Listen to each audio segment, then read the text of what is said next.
a Google Classroom or something like that operates. We know that when the shutdown happened as rapidly as it was, not every school is set up for that. So we're like, well, let's make it as private as possible. So if you do a private YouTube link, can we then share like a Google Doc that they can submit their link to, and you can do your assessments that way? So that's what we were able to do. And that was probably the biggest concession that the publishers gave us, because it was allowable to be distributed. The performances could only be for educational assessment. And we also had, which was an easy one, the one that took us a little bit more was for, any state adjudication purposes.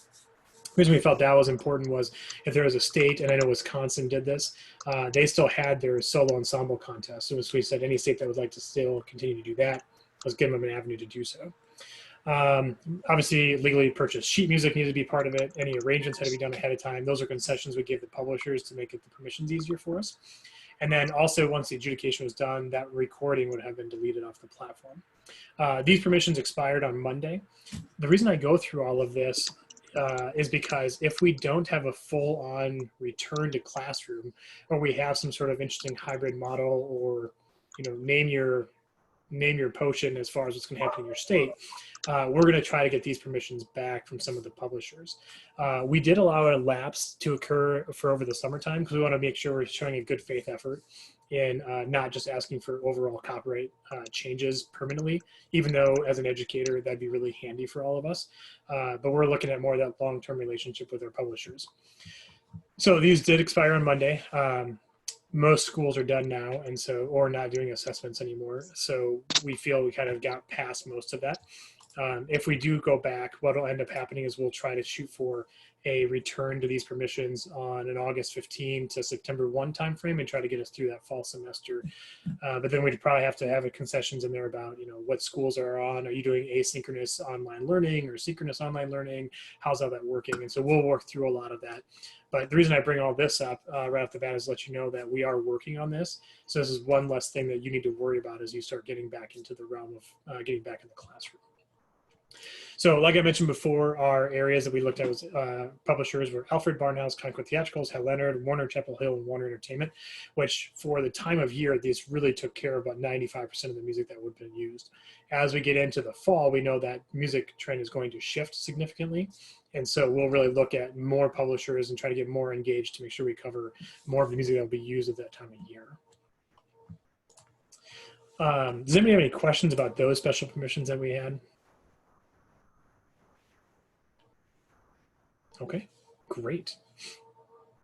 All right, so one thing that I found was fascinating is, and hopefully many of you have heard of the TEACH Act that was passed in 2002. This is a very 5 bullet point item of what the TEACH Act is. TEACH Act was an addendum to the 1998 Copyright Act that actually allows educators to use copyrighted works within the setting. This isn't within a closed setting that your school has to have registered email addresses and they have to be part of the roster and those kinds of things. So it can't just be open to anybody. What this really looks like is if you think of like a Canvas, a Google Classroom, those kinds of programs, this really does go from there. What I like the most about the TEACH Act is that it can be used either for live or asynchronous classroom sessions. The caveat with this is it has to follow your classroom curriculum. And so if you are teaching, this is basically a distance learning portion of the copyright law. But when you look at how the virtual learning occurred with our school shutdowns, that all pertain to distance learning. And so I don't really like the term e-learning, because really what happens, we didn't turn to necessarily a full-on e-learning environment, we turned to a distance learning environment. Because some people went to packets. Sorry, one second. Yeah, go up the stairs. Yeah, go. You want that? So some people went to packet. I got it. I found it, Susan. Some people went to packets. Some people went to online instruction. Some people went to some sort of a combination. But really, in totality, we went to a distance learning environment. And the TEACH Act was specifically designed for distance learning. And so what I like about the asynchronous and live is that you can, if you go back into school, and we'll talk about this in my crystal ball moment at the end. Now that's my fault. Sorry. This is the fun part of doing this from home, right? So as we get into the crystal ball moment towards the end of this, we're going to talk about what happens if we go back full on, what happens if we go back in a hybrid model, which is full on and distance learning, and what happens if we are still in a distance learning environment 100%. So as we look at that, What's nice about this particular component is this allows a lot of sharing ability in your Google Classroom, Canvas type systems to provide instruction with copyrighted materials and not necessarily break the digital distribution part of the copyright law. As we get closer to August, we'll have more prescriptive guidance that'll say, here's your do's and don'ts of using the Teach Act, to give you more guidance as we get into that. I am very excited about this particular component and the fact that Congress has passed this and we're, you know, in a good sense on this. I'm feeling pretty good about getting back into the fall with less of a panic as we did when we were getting into the spring. Anybody have any questions or comments on this so far? I know copyright is everybody's favorite topic. Hey guys, if you do want to ask a question, go to the participants list and then raise your hand on there and we'll call on you. Perfect. Thank you, Blair. All right. So we'll go ahead and keep on going. So the next thing that happened as the whole shutdown was occurring was we had a issue with, all right, I have a bunch of instruments at school that did not go home with students, or that need to go to students, or I have a bunch of instruments at home with students that need to come back to the school. And so I hope a lot of you have seen the instrument cleaning guidelines we put out there. This was a joint venture between the NFHS, NAFME, and NAM. What makes this nice is that the NFHS has great contacts with the CDC. NAFME has great contacts with some folks on some educational components as far as what we're doing cleaning, and NAM had all of the music suppliers, so we were able to make sure by the three of us, we had a solid way to go as far as creating instrument guidelines. What we didn't count on, and this was probably the short-sightedness of the panic of everything shutting down in a rapid fashion, is these were designed for that specific purpose of what I talked about. You have instruments at school, you need to go home, you have instruments at home, you need to come to school, and that's it. What we are realizing now is schools are about ready to start cranking up in 2 months is that these guidelines do not cover what do we do with shared instruments, what do we do with shared equipment, what do we do between classes, what do we do with at home versus at school instruments, you know, those kinds of things. And so we'll be updating this guidelines. I have reached out to the CDC to get some more updated information on surface contact transmission of the virus and what that means for the contagious level, because that is changing science. And so as soon as we get that reaction back from the CDC, we'll be able to go ahead and re-update these. So look for this about August 1st for these to be updated. But a couple of things we want to still talk about is the difference between sterilization and disinfection. What we want to do is really make sure that we don't use the word sterilization very often. And the reason why we don't want to use that is because sterilization is a laboratory term. And so you're not really sterile for very long. As soon as you're exposed to air or anything else, it's really not sterile. And so as we start looking at schools, we really want to focus on disinfection. So what do we do that makes it a disinfected piece of equipment? Really for us, we all know that basic soap and water for hand washing is highly effective. We also want to use, before distributing any instruments, it's been shared, there's a lot of good alcohol wipes as long as you're using a 70% solution. And the big trick to that is it's not a contact with the particular area of the alcohol spray or alcohol wipes, but it's the getting the alcohol on there and then letting it dry. And then, because it takes about 20 seconds for the 70% alcohol solution to kill the virus. So in that drying time is when the virus is actually going to die and then become disinfected. It's also essential to maintain the cleanliness with everything you do with your normal stuff. So we're going to have to, as educators, and this is the part where I struggle a lot because as a former music teacher, I put my teacher hat back on and I'm like, how in the world am I going to disinfect all these shared instruments between class? Now, granted, and I'll admit I was an orchestra director, not a band director. So you guys have some unique challenges that I did not have to deal with. But I would share on average, 40 instruments in my orchestra class between all the cellos and basses throughout the course of a day. Well, how do I disinfect 40 instruments when I don't even have, I had 11 minutes to eat lunch, right? Like we all know, I'm seeing some heads nod, so we all know what I'm talking about. So we're gonna have to really be kind of creative on how this is gonna happen. And do we trust students to do this disinfection process for us?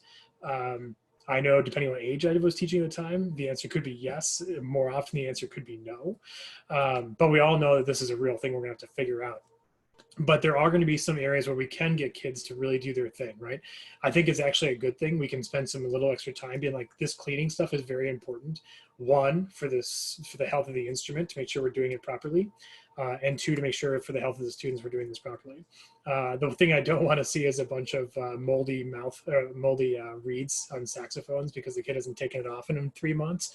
I know none of you have ever experienced that on this call, but that's one thing that if we can get rid of that particular habit with some middle school kids, that'd be amazing. So that's one thing that I think we do have an opportunity to do with these cleaning guidelines. Also, the thing we want to watch out for a lot, especially if we're going to have students doing any sort of disinfection protocols, is making sure that if you're using a wood instrument, you understand that you don't want to warp the wood by using the improper materials. The FDA does have a very long list attached to these guidelines of things that can be used on different surfaces. And so we just want to really make sure we're being cautious of that. Basically, anything that you would consider harsh should not be used on any sort of wood. Also, anything that leaves a lot of water-based residue should not be used on a wood instrument. So as we got into this, we really looked at a couple of things. We looked at NFHS, NAFME, and NAM Foundation, and got the stuff from the CDC on how long things last. Now, these are very conservative numbers. And by conservative, I mean they're a lot longer than what we think the virus actually lives on things. But these are laboratory tests where we put the virus on brass, and then we know for a fact that 100% of the virus is dead in 5 days. Now, could it be dead in 2 days, given the environmental conditions? Sure, but we're not going to say that, right? Like, we're going to say it's 5 days because that's how long it takes to die. So as you notice, like 5 days is the longest, 2 days is the shortest. Notice nothing dies in less than a day. As far as what we would typically have on our instruments. That's why the disinfection process becomes very important. Now, we had this on there because if you had a bunch of instruments at school and you shut down on Friday the 13th of March and no one came to pick up your instruments until the 15th of April, great. That virus should be completely dead. If no one has touched or exposed themselves to that instrument, you should be good. Just spray down the case with Lysol and then away you go. But we're gonna have to shift this a little bit as we get back into the fall, because obviously no one's gonna be able to wait 5 days to share that cello or wait 5 days to share that the big tuba in the back of the room. So we're gonna have to really kind of watch out for how that disinfecting goes. All right, any questions on instrument cleaning guidelines?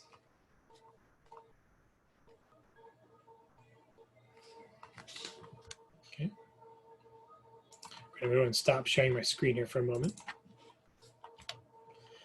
Because now we're going to talk about marching band and what the marching band guys. James. Yes, sir. James, excuse me. When you change screen, somebody popped up. Jocelyn has a question for you. All right, Jocelyn, what you got? Yeah, I have a question about finding the things to clean these instruments when even like just for my own house, it's kind of hard to find wipes right now. So what do you recommend? And obviously we'll have to work with our school administrator, but what are your thoughts? So that's a great point. And really what I'm finding is that our household products are hard to find, but bulk products are not hard to find. And so this is where I think a great conversation with your administrator and your custodial staff on, hey, I need to have like 75,000 gallons of 70% ibuterol or Ipsol alcohol stuff, right? And they can find that because the bulk market is different. I relate it to what happened with the food shortage. Like if you went to your local grocery store, you noticed for a while there was like no meat anywhere, but yet all these restaurant suppliers were throwing meat away like crazy because the bulk market couldn't get rid of it, but our individual consumer market couldn't keep it on stock. Same thing is true with these kind of chemicals. For example, in my office, which is still shut down, but our COO is gearing up for having all these things, and he went to Costco, right, to go buy just the gallon jugs of the 70% alcohol solution. Couldn't find it anywhere. We go to our guy that supplies our like our first aid cabinet and AED stuff. He's like, oh, I can get you as much of that as you want. You know, what do you want and when do you want it, sort of a thing. So I think having that conversation with your administrator and your custodial staff would really be good. It's just a matter of making sure that when you have that conversation, I think this is very important, that you have kind of as complete of a list as you can think of when you go in there. Because what you hate to do is say, all right, I need these 3 things, and then those 3 things come in like, oh crap, I got to be more professional, I apologize. But then you also have to think, you don't want to go back and be like, oh man, I really forgot that I need these other 4 things as well. And so that's really an important aspect to this. Just making sure that it's as complete of a list as you can make it. Right. Hey, we have a few more questions. Let's Jennifer, you were first. Okay. Hey, So we had marching band practice today, and at the end of practice, our students, they racked up the stands, and then our instructor, Mr. K, he rolled the stands in, and we got from the building a spray that was with that solution you're talking about, Mhm. and we just sprayed all the stands, and then we pushed them inside so that way they could, kill off all the germs overnight. So is that a viable thing? Is that good enough for that kind of situation? Yeah, so I should preface this with I'm not a medical professional, right? So my knowledge of this is based off of just the research we've done. So I can't say 100% definitive that that's going to do everything.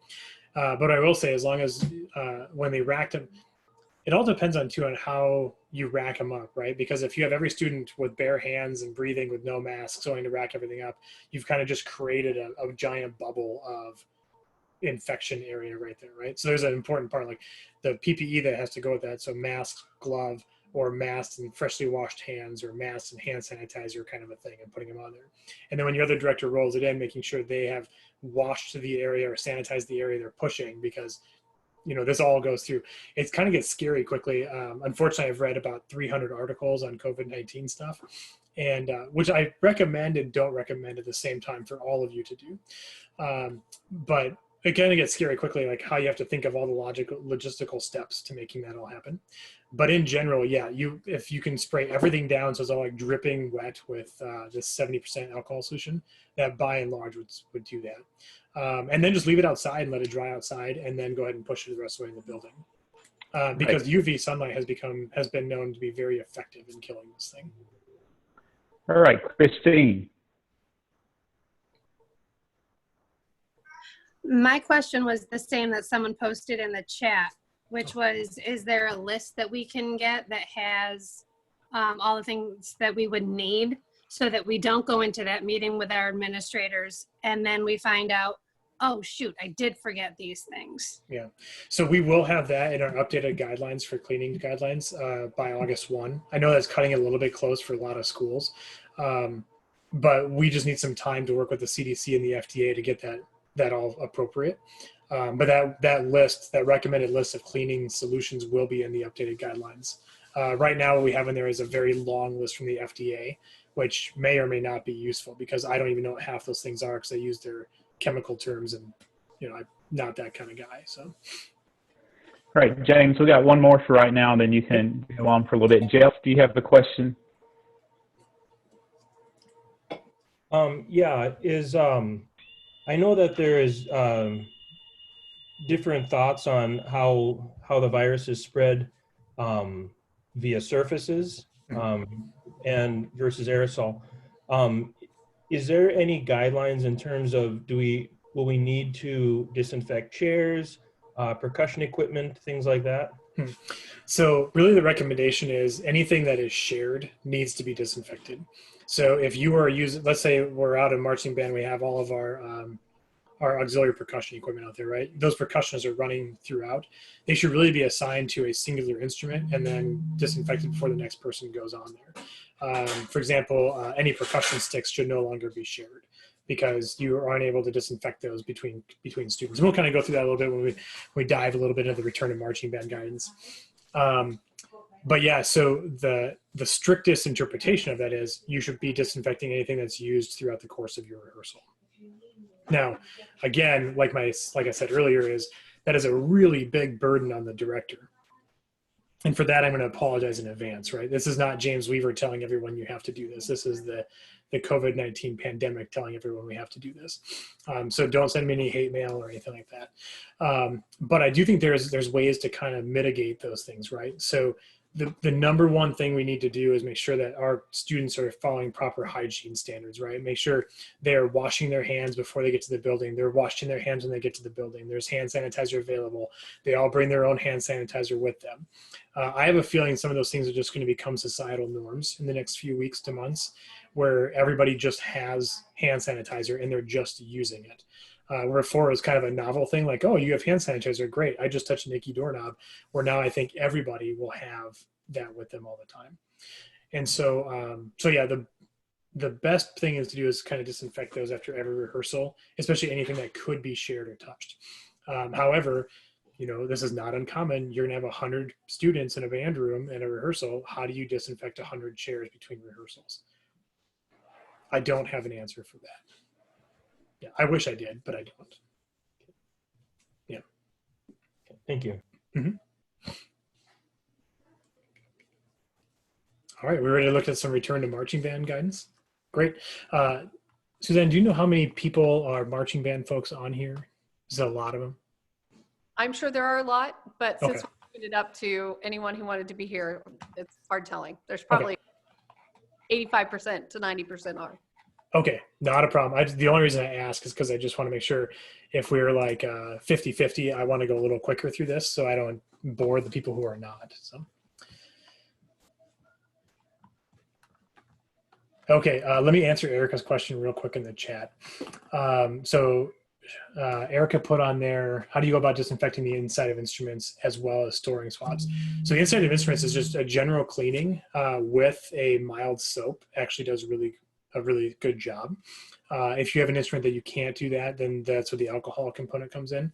As far as the storing of the swabs, same thing applies, right? You disinfect the swab and then you store them. What I would do is disinfect the swab, let it dry, and then just store it in a plastic bag. That way no one's, and then write their names on it. So like this student swab is this one, right? And their names are on that bag. And then obviously fresh bags after it's been handled too much. So does that help, Erica? Yes, that helps a lot. Thank you. Okay, perfect. All right, so I'm going to share my screen again, and I'm going to apologize because I have far too many tabs open on my screen, but I'm not going to close them. And now, because I mentioned it, all of you will look at it, so that was a bad move. All right, so here we go. Guidance for return to high school marching band. What we did on this, we have a robust sports medicine advisory committee, and a few weeks ago, our SMAC committee put out guidance for return to athletics and activity. So when that happened, the biggest criticism we had was, what do we do with our marching bands? Because these guys are coming back at the same time or before football. Very fair sentiment. So we went through and created this. This is basically a document, and I'm going to put this document in the chat window so everyone's got it. Chat. Give me just a moment. Or I won't. I'll put it. There it is. There we go. All right. So that's where you can find this PDF at. And so what we did is we kind of went through and said, all right, so what do we need to make sure the band directors need to understand as quickly as possible, and that's good enough that they can say, hey, students, read this thing and understand what we're going to be doing because it's going to be different. And then we broke it down into 3 phases of reopening based on your local and state health department recommendations. So this beginning part is just kind of like, how did we make this? So I'll skip on that. The next thing are these preliminary questions you need to ask. So you need to ask a couple of questions. Will your state association conduct athletics and activities regular season or championship of public school statewide or closed to in-person instruction? So if you go to that full-on virtual model, are you still going to have athletics and activities? The next one is, what if only some of the schools are closed in like hotspot areas? For example, we saw this in Mississippi. They have a full-on open for most of their schools for summer participation, but then they closed one northern district because of a hotspot blow up over there. And so what happens when that occurs into your state? Will your state association still have that occur, or your competitions and practices? Will your association conduct athletics and activities in regular season in sports deemed lower risk? And that's important for band. And I intentionally did not take sports out because if we're running sports, we're running music, right? Like that shouldn't change. That's just my big thing is if they're running football, we'd best be running marching band. This is the music advocate in me. And so, so that's kind of where I keep that in there. And then are the recommendations unique to your state, region of your state that you need to take into consideration when developing return to activity guidelines? So this is really where a lot of this comes back down to what is your municipality, your county, and your state health departments telling you that you can and can't do and how big your groups can be. So as we go through this, I'm just going to jump on here to phase 3 because a lot of this is also some background information you can read at your leisure. And then the other thing too is I will say that the NFHS SMAC committee, if you are one of the states, I know Texas is one and some other ones that require a pre-participation evaluation or physical evaluation, there are some options that have occurred. So check with your state association on if those are still required or if there's been a delay. and make sure your PPEs are done. The reason why there's maybe a delay is because a lot of the primary care providers have limited ability to see people. And so you may not be able to get all the PPEs in on time. So check with your state association as far as how that goes. All right, so in our phase 1, this is our most restrictive. And remember we wrote this 3 weeks ago. And so the irony to this is that all the states are opening, whether they meet their opening metrics or not. And so most of us are beyond phase 1 already. But I'm just going to say a couple things here as a highlight. Is one thing we want to do for everybody is that we should be doing a health screening real quick. And I'll show you at the bottom of this document what the health screening looks like. It's really quick and easy, and just kind of does. It's a great tool for contact tracing. The next thing we kind of look at is down here. I want to make sure that vulnerable individuals should not oversee or participate. So if you have students that have high health risks or directors that have high health risks, make sure that you're taking extra precautions for those guys to make sure that you're not putting anybody at any sort of risk that they are not comfortable with. I know age is an issue, pre-existing medical conditions are an issue, and so we just want to really watch out for that. The next thing we have is, this is again the strictest one, but we talked no gatherings of more than 10 people at a time. Well, for a 250 person marching band, that's not a lot of people. And I understand that. So what we kind of did here is this next bullet point kind of looks like it contradicts the first one, where it says no more than 5 to 10 students in pods. Because if you think about it this way, football fields are really big. And so if you have a pod of 10 students way over in one end zone on one side, and you've got a pod of 10 students way over in the other end of the end zone on the other side, using some like every 20-yard sort of markers. And I use that arbitrarily. I have nothing about 20-yard markers. But if you have something like every 20 yards, are those guys spread out enough where they're not really having any contact? The answer would probably be yes. But the reason why the pods of 5 to 10 are important is because if one student gets sick, you know who those 5 to 10 students are that are always around that one student. And so the contact tracing gets real quick. So that way, one kid gets COVID-19, maybe gets severely ill, you're able to go to those other 4 to 9 people, depending which pod you use, and say, all right, so we need to really make sure that, are you healthy? Are you experiencing any symptoms? And those kinds of things to make sure we can really contact trace those down. Maybe pull out of rehearsal for a little while we kind of wait to see what happens. So that's why that's important. The other thing we're really looking at is, students should be spaced in a minimum of 3-step intervals in this particular phase, just to keep them spread apart. And then again, all of this is going to change when the NFHS and CBDNA aerosol study comes out. And we'll talk about that here a little bit. Facility cleanings, this is the same thing as we talked about in the cleaning guidelines.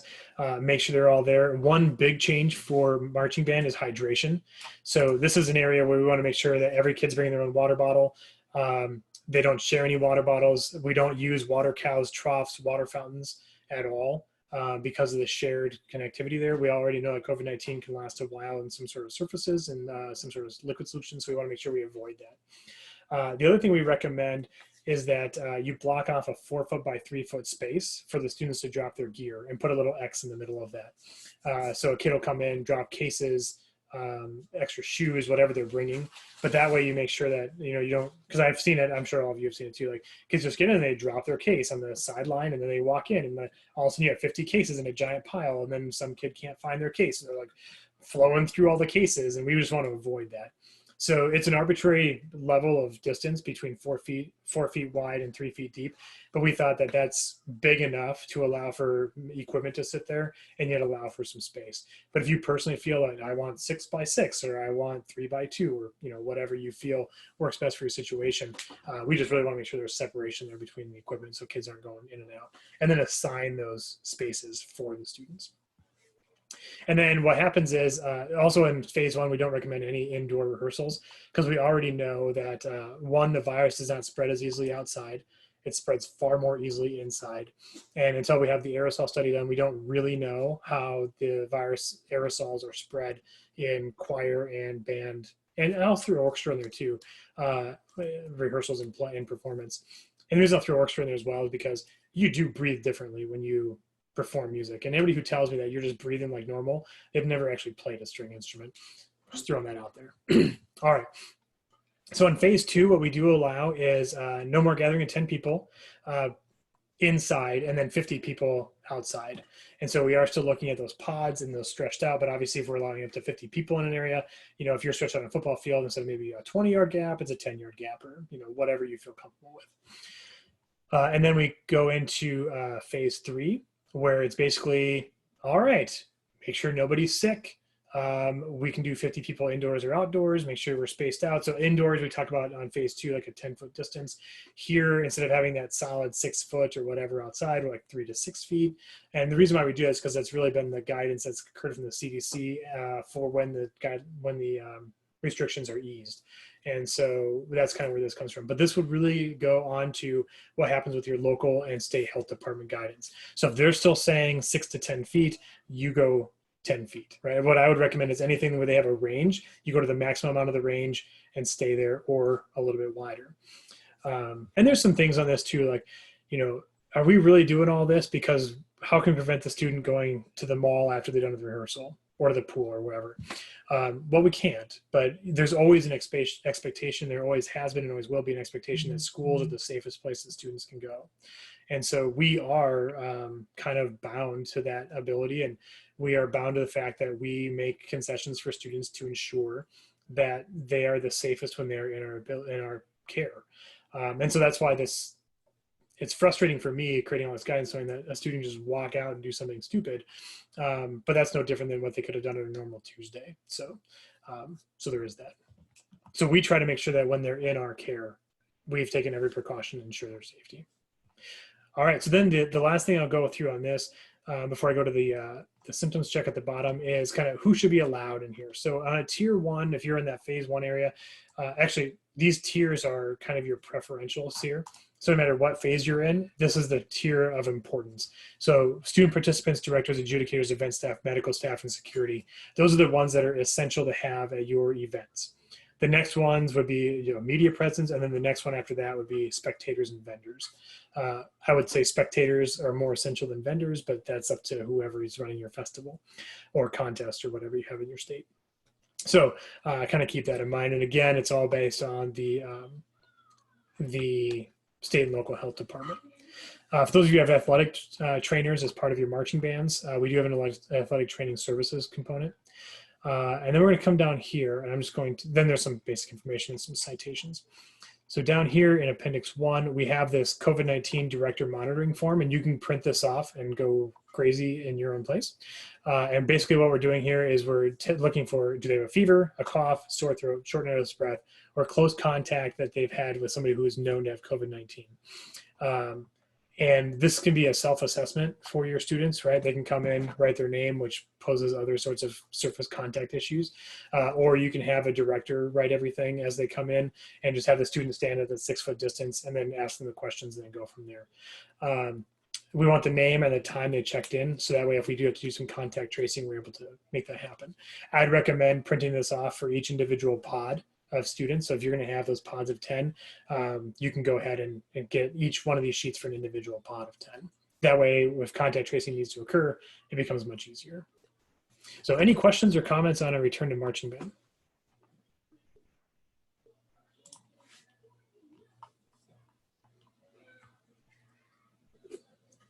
Okay, a QR code linked to the Google form, we can do that. Somebody's already in phase 2. All right, and that doesn't surprise me. In fact, there's gonna be some states that are already beyond the entire portion of this, which, you know, we'll keep personal opinions aside on that. James, do you see the question from Jonathan about? Yes. Okay. Yeah, so that's something we don't know yet. So the question is, do the water valves and condensation inside the instrument pose a risk? Do the inside of the instruments need to be cleaned between different students? So we covered this in the cleaning guidelines. They definitely do need to be cleaned between students, especially the outside of any touch point surfaces. I would really hope that a student is not inhaling through the instrument enough to suck up condensation. That's really gross. So we really hope they're just not doing that. But we also don't know if there's any sort of floaty things, you know, floaty aerosol size things in the instrument. We just don't know that. And so on the abundance of caution, we'd want to have that clean between students. The other thing let's see. Yeah. The other thing I do want to mention about spit valves is that when we do return to the inside of the school, the emptying of spit valves on the floor and just kind of letting it permeate there is probably a practice we need to just cease in overall, because we already know the virus can last a long time in those particular droplets that would hit the floor.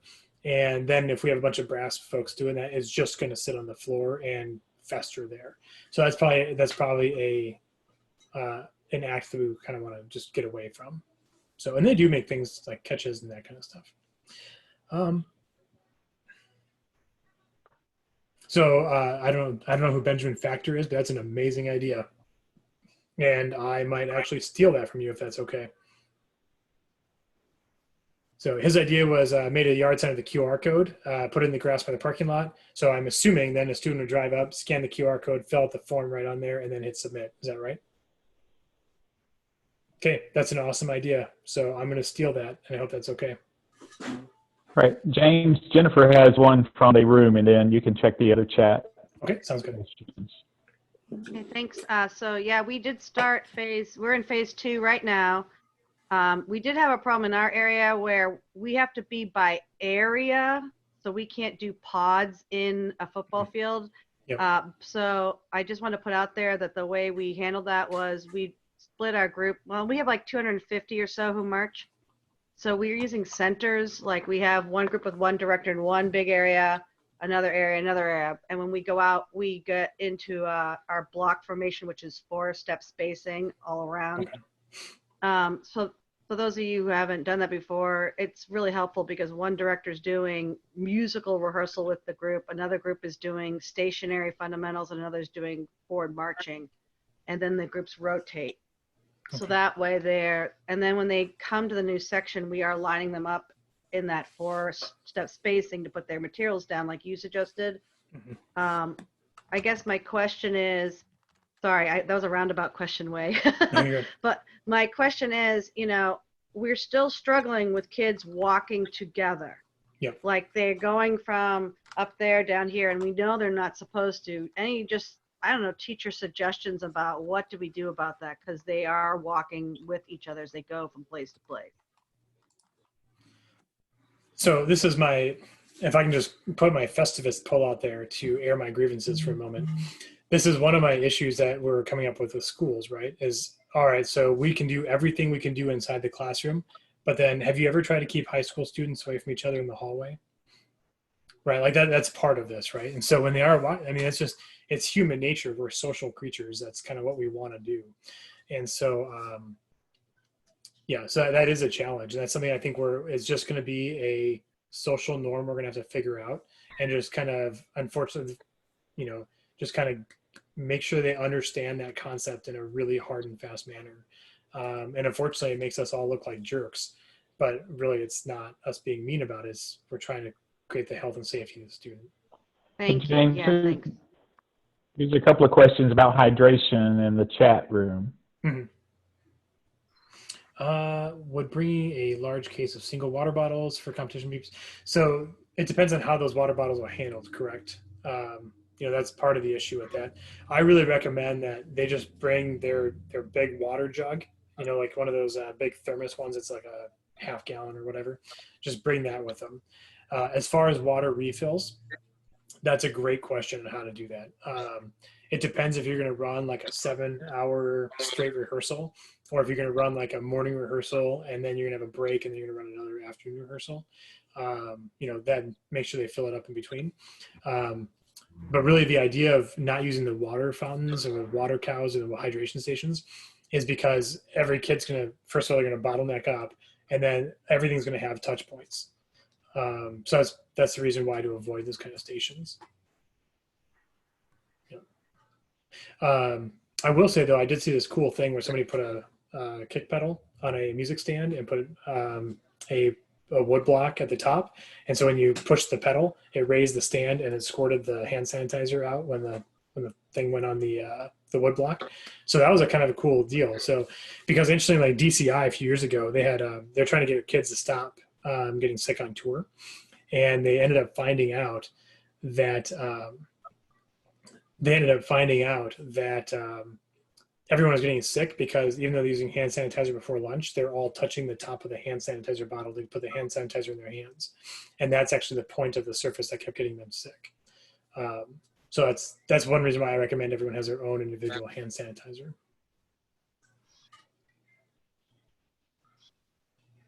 Yeah, I agree. Jocelyn point, we need more of the water fountains with the bottle fillers that don't have a touch point. It's a great point. Although that's expensive for schools to retrofit. All right, any more questions on marching band return?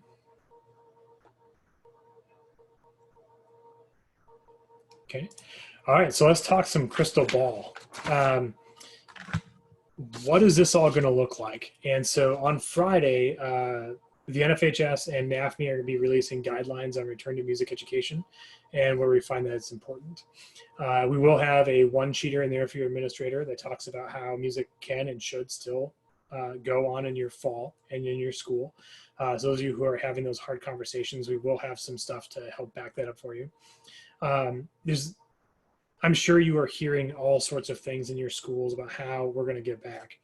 Are we going to go back online only? Are we going to go back like nothing ever happened? Are we going to go back having 25% of the students in my school at a time? We're going to go back in some sort of weird mixed hybrid thing where, 25% are never coming back and 75% are going to come back. They're going to come back on like 25% on Monday and 25% on Tuesday, 25% on Wednesday, and then they're going to rotate through. There are crazy models out there that everyone is exploring. One model I heard, which is crazy to me, is like you take one class a day for 6 weeks. Like for example, they take math for 6 hours and then for 6 weeks, and then they'd go to the next class for the next 6 weeks. That's crazy, right? Like there's a whole bunch that's wrong with that. And it makes our jobs as music educators extremely difficult. So when I look at what do we do when we try to make the crystal ball a little less hazy, I really think that pre-communication, which should happen today for everybody with your administrator, is really important. I always talk about how music educators are professional problem solvers, right? That is just what we do. You want to solve a problem, give it to a band director and wait a couple hours and they'll come back with a solution. That's what makes us awesome. And so I really recommend, hopefully you have good relationships with the administrators. If you don't have that good relationship, now is a great time to build that relationship. When I was a school administrator, I had a sign in my office that said, complaining without a solution is just whining, and there's no whiners allowed. And so when a teacher would come into my office, I'd be like, great, I see your problem. What solution do you have for me? It may not be a great solution, but at least I know they've really put thought into getting forward on that. And what's nice about it is it allows you to say, this is what I think is going to work. And then you ask the administrator to just poke holes in it, right? And say, all right, so I think we have the solution for A, B, and C. What can we do together to make this happen? And honestly, from what I'm hearing from my administrator friends, a lot of them are really open to those conversations because they are just trying to figure out how to get kids on a 56-passenger school bus following CDC guidance. And they have no idea how to do it because that reduces it to like 18 kids. So if you came in and said, hey, when we're ready to get back in the band classroom, here's what I want to do for my solutions. What are your thoughts? That's probably going to be an open conversation that's being willing to have on both sides. But that conversation needs to happen today on June 17th. It cannot wait until you go back to school on August 10th. It cannot wait until teacher development starts because by that time, every decision's been made. Whether it's a good decision or a bad decision, it's already been made. And so we really want to see if we can unfog that crystal ball a little bit. So the big question is, how do we go back and what do we do? What happens if October comes and we have a second wave that shuts things down again? There's gonna be some crazy questions to answer. And unfortunately right now, all we have is questions, which makes it really hard for us to go back. So for example, if you're an elementary teacher, how do you do your elementary tryouts and fittings, right? There are these new kits out there that are plastic trial kits, and they do work. And I really recommend, let's still fit kids, right? Like I would hate to have a delay in these things, but let's fit them outside. No one's using the football stadiums right now. So let's use their gigantic parking lots to fit kids outside and use these plastic fitting kits. And then so a kid would try out the instrument and then you would wash the kit in hot soapy water, and then spray down with alcohol, let it dry. let the next kid come in and start doing the fitting. There are ways to do these things, and all those things are in the guidance that's coming out Friday. I would show you today, but we're still on our final legal review, so I can't actually show you because my legal guy would get really upset if I did that. But a couple of questions we really want to ask if virtual music instruction is going to be the case we have to look at is, what have I learned from virtual instruction in the spring that I can apply to the fall? There's a better than good chance that even if we do go back to the school, not all your students are going back to the school. There's still going to have people in that distance learning environment, and how do you access those kids? And learning what you learned in the spring will really help when you get back into the fall. Like I said, we're all professional problem solvers on this. How do I help my students progress in a curriculum and meet the standards? That's going to be the true thing here. Like when you get your kids back in August, they will not have played unless you have summer marching band camp that you're allowed to do. They will not have played for 6 months. And we all know that when we said goodbye to them, typically in May or early June, and they came back, it would take us until October to get our students back up and running to where we left them in the concert setting. And so now we're going to exacerbate that by 3 more months. And so that's something we really need to think through a little bit is how we're going to get them, how we're going to get them to reprogress in the curriculum, and how we're going to get them to meet the standards that our district is expecting us to meet. How do I assess student learning? Because it will just be different. If you have a combination of live and asynchronous learning, there's going to be some things we're going to have to think about. I don't have an answer to that right now, but these are things I want you guys to think about as we start progressing into the fall. How do I meet the needs of all my learners? So we always had that kid in the back who, like when I was an orchestra teacher, they were very happy to sit in the back of the second violin section because orchestra was better for them than they were for orchestra. But man, that kid improved, and that kid always showed up, and that kid probably graduated high school because they were in our programs. This is the magic of what we do. But how do we access them when they can't just hide in the back of the second violin section anymore? So we really need to think through some of those things as well. And then if you do have an asynchronous or some sort of multi-mode instruction, what do you do with the kids that don't have internet access? I know we tried to solve that this spring, but everything was so fast we couldn't figure that out. Now we don't have a choice. We need to figure that out. Not you as a music teacher, but us as an educational community. And that's a great conversation with our with our administrators. What do you do for student engagement? How do you get those kids to engage back in our programs?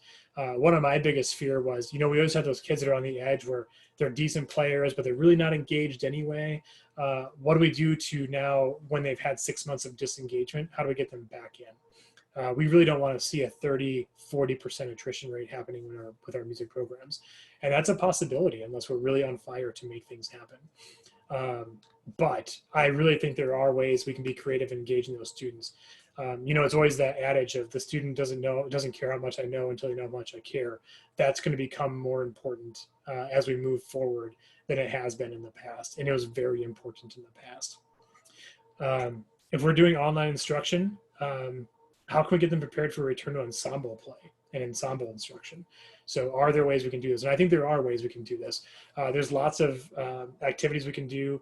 The nice thing about using a Google Classroom or Canvas, something where you can do that asynchronous instruction, is you can have them perform and submit their exercises to you. So we can still prepare for ensemble work by distributing the music, getting them to play, getting them to have assessments online, and then when they get back in the classroom, start putting some things together. Is it going to be the same? No. And I think as soon as we realize that this is just going to be different for a little while, the easier our jobs are going to get. And exponentially more difficult they're going to get at the same time. The next thing is, what do we need to deliver all this virtually? So think about now, what was great about our music community on our merchant side was they opened up a lot of things for us for free. That may not happen exactly if we want to. That may not happen because they won't be able to afford it. I think a lot of them opened it up for free in the spring because they were like, we can save what we've got and then it'll be open back up in the fall. Well, if that doesn't happen, we don't know that's going to happen. They have to make money or they're not going to survive much longer than we will. So we need to think about the tools we use in the spring that may have had free use in the spring. And then how do we use those or modify those going into the fall? Or do we ask our district for dollars to purchase those resources? Also, think about what professional development do you need to have? So one big question we have here is, what did you not know when you were going into the spring, and what did you really struggle with? And I would ask for professional development on that.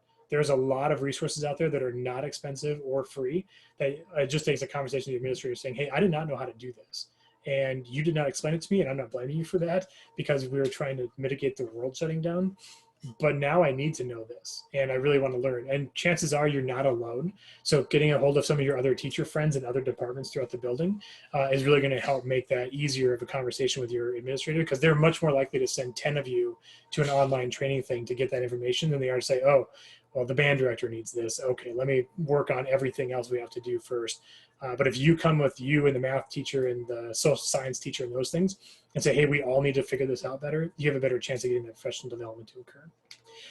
And then finally, do you have proper copyright permissions for what you're going to do? This is a point that I can't put out more. We need to still be careful on copyright permissions. So that is my crystal ball moment. I'll open up any of those crystal ball things for any questions or comments. Let's see, we have, see, example of the kid in the back, the second violence section, that is social emotional piece, that is so many of us struggling. Yep. Seems much more difficult to solve.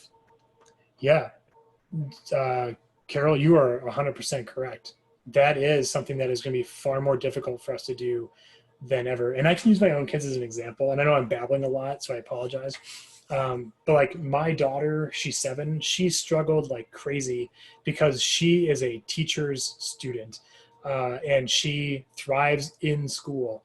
Here, like the academic stuff is not hard for her, but she just didn't want to do it because she's like, I don't have what I need in this school. My middle son, he thrived in this online environment. He's like, this is great. I'm done in 2 hours. I have my whole thing done in middle school. This is the best thing I've ever had in my life. My older son, my oldest son, he's a 7th grader. He just struggled and he misses his friends. He just misses everything. And he struggled with the academic part because there just wasn't that teacher interaction to, put your arm around him and say, you know what, man, we got this. We can figure out this comprehension stuff. And how do you do that when you have 130 kids that you're supposed to be doing that? So that is really a big thing. It's going to become something that's going to be a very big and real challenge for us. Let's see, if you had to, sorry, Blair. James, let's come from Jay in the room, and then you can see Travis' question in the chat. So, Jay, if you'll come ask your question from the room, and then Travis has one in the chat area. Perfect. Yeah. Everyone is waiting with bated breath for the results of the Colorado study. Yep. And yet there are 2 studies that have already been completed, both of them European. Mm-hmm. One was the recent study from the University of German Armed Forces in Munich and the Charity Hospital in Berlin. And there was also a French study of players of the Vienna Philharmonic Orchestra. And the Bundeswehr study was accompanied by a video that you can watch on YouTube. Mm-hmm. So with all of these different studies that have already been completed and have been available for quite some time on social media, which is where I saw them, I was wondering what is supposed to be expected from the Colorado study. It seems like they're reinventing the wheel, but before I raised any objection, which seemed like shutting the barn door after all the animals have escaped, I saw that it has wide international support. So I'm wondering, what is the Colorado study doing that these others haven't already done? So I'm actually the co-chair for that study. We've gotten 100 music organizations to support this study. The big difference is between the European studies and the one we're looking at here. The one we're looking at here is a really high-tech scientific study on the microscopic aerosol distribution from musical performance in an educational direction. So the Vienna study, for example, and there's one in Bamberg that was very similar. They used a smoke visualization test. So they basically put smoke in the instrument. One of them was crazy. There's one that was done where they actually had professional singers inhale vaping from an e-cigarette and then sing and just see how it went out. Don't do that. That's really bad advice. But with the smoke visualization studies is it still only shows what is visual to the human eye. And even the high-speed cameras they use and the fancy lighting they had, it still does not show microscopic particle and aerosol distribution. And some of the studies we're looking at show a potential, and I will say big potential, of a 35 to 40% viral load in those microscopic aerosols.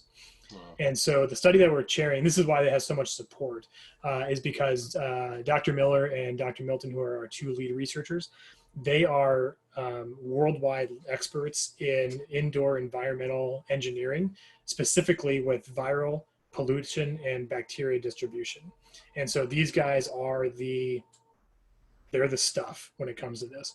And so the chamber they have, here's the big difference, is that we have a whole list of exercises that we're going to be doing. And those other studies really said, is it more dangerous or not? That's the only question we're going to ask. We're going to make the assumption that, sure, it's probably more dangerous, right? We don't know this, but we're going to find out. But that's not really what our main goal of testing is. One, we're going to find out how much aerosol is distributed, what directionality is it distributed based on different instrument types, how much is distributed, and then we're also testing a huge litany of mitigation techniques. So what happens if we play, like I can show you this thing here real quick. I don't know if you can see it with my, nope. Let me turn my virtual background off. You guys will get a sneak peek in the world of what we're doing. Okay, so you'll see here, I'm gonna put my headphones, is that we've actually designed this, you can kind of see it, this clear Mylar stand shield that we'll be testing to see kind of if that stops aerosol distribution. We also have a whole host of new technologies we have for, and just common things that exist around your house that we can use for mitigation tests. And so one thing we're going to test is just, all right, we'll open play. What does this do? The next thing we're going to be testing is what mitigation techniques actually try to make this safer to an acceptable level of risk. And that's really what sets our two apart. The other thing is a suite of sensors that are going to be used for the aerosol tracking. So not only are we going to use the high-speed cameras like what the European studies did, we're not going to use smoke visualization. We're going to use a laser visualization. So every particle that exists in there will be bouncing off lasers. Kind of like what a Japanese study did with a guy who, they did the one about the louder you talk, the more it spreads. And so it's kind of based off that one. And then we have CO2 sensors to just try to track what direction CO2 goes, because that's a good indicator of where the aerosol is going. And then there's about 3 other sensors within this chamber that will track what the aerosols do. So we're going to know on a highly scientific level where the aerosols go, where they're produced, how they come out of the instrument, how they come out of the human body on singing. And then the other thing we're testing is 4 brass instruments, 5 woodwind instruments, the 4 vocal ranges, musical theater, as well as stage speak and whatnot. And then my favorite part is we're going to throw some poor folks onto a treadmill, make them run as fast as they can for 10 minutes, and then throw them in the chamber and see what that does to simulate marching band show choir movements on a field and on a stage. And so that's kind of the difference between what the European studies did and what we're doing, if that makes sense. I'm impressed. Yeah, now it became wildly expensive, right? When we first did this, our first quote was $37,000 for the whole thing. And Mark Speed in the CBDNA, he's my co-chair. He's really the guy that he contacted me. He's like, hey, we need to do something. What do we do? And I'm like, oh man, this is a big problem. And he's like, no kidding, it's a big problem. So what do we do? And so this is what we kind of designed by sitting in our houses and talking on Zoom for an hour. So our first one was like 37. We're like, this is great. We can raise $37,000 in a heartbeat. And then it went up to 87 per side, and then went to 100,000. And now it's almost nearly $300,000 in expenses to do this study. But my philosophy on that is if it's important, the money will be there. And so far the money has been there because we are talking no less than a saving of music education with the outcomes of the study, unfortunately. As for fully funded, we are fully pledged. However, some of our pledges aren't following through, so we're just we're bouncing back and forth a little bit. We're about 95% there. Thank you. Hey, That's good. Jenny, you may have to scroll up for a couple of those questions. So if you'll look up. Yeah, I was Absolutely. about to tell you the same thing. Okay. The first one that we haven't responded to is from Travis Coakley. Okay, so if I had to guess based on what you've heard from others, what do you think of the fall will look like, and should we expect a second wave? So I think and this is from Dr. Fauci, this is not from James Weaver, so let's kind of keep that in mind. And I'm sorry, you guys now are looking at my daughter's artwork in the background, so hopefully you enjoy the back there. So they're expecting a second wave to occur sometime late September, October-ish. And the reason why is because of how the environment interacts with the virus. So the hotter and drier the air, the less likely it is to spread. The cooler and more humid the air, the more likely it is to spread. So think of why did it spread so fast in the spring and not necessarily right now? Same reason why they expect it to spread really quick in the fall. And so I don't know if we'll have second wave closures. You know, I guess if the president had his way, and I don't want to talk politics, but if the president had its way, we would never shut down again until we had like 10,000 deaths a day, which is mind-boggling to me. But at the same time, we've gotten very comfortable very quickly in the United States with 1,000 people a day dying. And so I don't know what that would mean with schools opening or closing.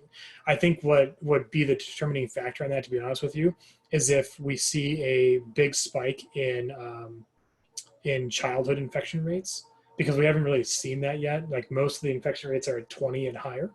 But if we start seeing a lot of youth infections, that could really change the calculus on what schools do. I think that one of the reasons why we haven't seen much in the children's area is because we did shut down schools so quickly that really hadn't had a chance to permeate around. And I hope what happens so far is that children just don't really get affected and don't really contract it. If that's the case, it's really good news for us, but really bad news as teachers, right? Because they still carry it, they just don't get affected by it. So, so that's kind of a big wait and see sort of thing. I don't have a better answer than that. When do you anticipate the results of the Colorado study? So what we're doing is we are working very closely with our lab folks, and there's actually a dual study. So part one is at Colorado University in Boulder. Part two is at the University of Maryland, because we have to duplicate the study to ensure that all the results are valid. That's one reason why it got so expensive. We're hoping to have preliminary results from the Colorado side by early July. And we will start issuing guidance based on preliminary results, and then we'll provide better guidance based on the duplicated results and all that. But so kind of hang tight, and we're hoping for something by early July. Let's see. Next one. Okay, I've heard maybe mid-July. Of what value are the bell covers that recently hit the market? I'm not sure, John, what that's referring to. I'm sorry. You can go ahead and speak, John, if your microphone's in. John Taylor. You're unmuted, it says. No, we can't hear you.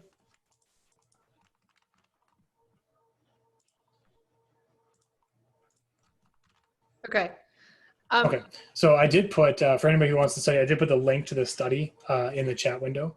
So you can click on that, and that'll take you, what it takes you to, let me share the screen real quick.